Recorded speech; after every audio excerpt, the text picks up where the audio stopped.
Hər vaxtınız xeyir, dəyərli izləyicilər. Allahın salamı olsun hər birinizin üzərinə. Amerikan AKP-ləri kimi tanıdığımız, yəni düzdür, müəyyən vaxtlara kimi biz onu o cür tanıdıq. Ancaq mənim 7 gün ərzində apardığım araşdırma mənim o qənaətə gəlməyimə tam əminliklə mənə bir əminlik verdi ki, bu kəpənək tırtılları ilə rayonumuzu cənginə alan həmin o kəpənək bu kəpənəkdir.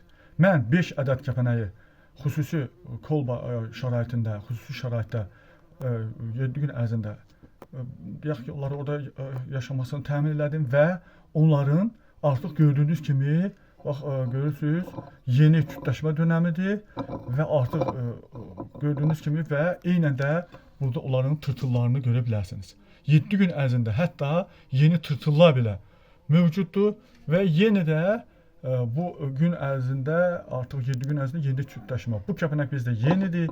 Hardansa, yəni necə düşüb, inşallah gələcəkdə bizim dövlətimiz tərəfindən bu araşdırılar, aidiyyatı orqanlar tərəfindən bu məlum olunar ki, bu hansı növ kəpənəkdir, hardan gəlib bu bizə düşüb. Belə, məndən bu qədər. Yəni yenə də istəyərdim ki, hər kəs bunu paylaşsın. Çünki bu önəmlidir ki, biz nə ilə mübarizə aparmalıyıq, necə etməliyik ki, bu fərqli bir növdür. Burada mən bu qənaətə gəlirəm ki, elə bil ki, bu kəpənək birbaşa tırtıl dünyaya gətirir. Yumurta yox. Ona görə ki, 7 gündür mən bunları burada saxladığım. 7 gün ərzində artıq gördüyünüz kimi tırtıllar var hətta. Kütləşmə də gedir, kütləşirlər də, ağac, yalavac. Mən bunları bəlkə dedim, gördüm ya, bunlar 5 ədəddir və gündən də burada artıq yeni törəməni də görə bilərsiniz, tırtıllarını da görə bilərsiniz. Bəli, bizim bu kəpənəyimiz budur. Belə dəyərli izləyicilər.